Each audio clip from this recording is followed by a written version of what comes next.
Welcome back to the channel for a brand new video, and today it is a match reaction to Newport County's final game of pre-season ahead of the 2024-2025 season, where we took on Hereford at Edgar Street. Obviously, everyone knows about that famous night at Hereford. Obviously, I wasn't there to witness that, where Robbie Wilmot scored that goal, which I'm sure all Newport fans are aware of. And in terms of this one, obviously they are in the National League North, which is 2 leagues off the Football League.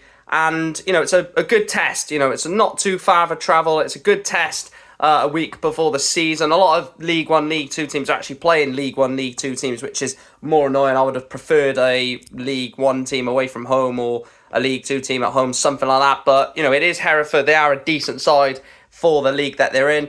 And obviously we have drawn the game 0-0. Like I said, result doesn't mean anything. We will get into the match reaction and give my thoughts on things that happened during the game. But it is pre-season. Nothing really you can tell from pre-season, basically. You know, I don't think many people will be looking at a 0-0 draw against Hereford thinking it's the end of the world. But the start 11 was Townsend, McLaughlin, Clark, Jameson, Glennon, Brennan, Cameron Evans, Wildig, Greaves, Baker Richardson and Camwa. Look, I think most pre-season games we've had like an 11 in the first half and then made loads of changes for the second half.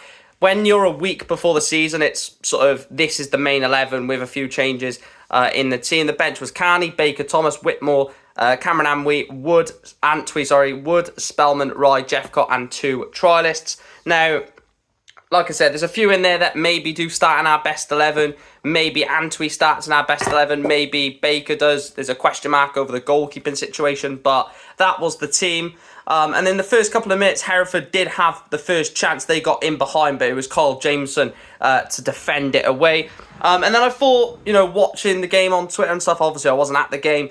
You know, if anyone was at the game, let me know in more detail. But it looked like we started to dominate. It looked like Cameron Evans tried to find something. Anthony Glennon put a cross in for Courtney Baker Richardson, which was, you know, just couldn't get on the end of it for Baker Richardson. And Camwa looks a player. You know, his first 15-20 minutes, he has a chance where he cuts inside and it forces a save from the keeper. Then Wildig finds Camwa and he puts it puts it wide of the post, you know, which could have made it 1-0. And then right before the break, he did go down inside the penalty area with a, you know, lovely interchange link between him and Aaron Wildig. No penalty from the referee, and it did end the first half 0-0. But I do think that based off what I read and what I've seen or what I've heard of that first half, it looked like it was all us. You know, Camwa looks a player. Every time he gets the ball, he tries to do something positive with it. If that is running behind, force a foul from the opposition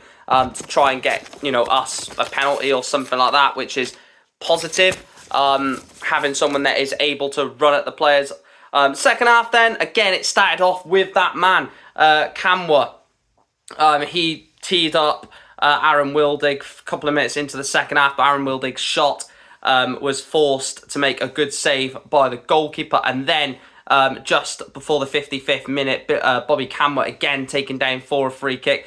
It's nice to see that, you know, we've got a player who wants to run, wants to attack the space, and sort of getting behind.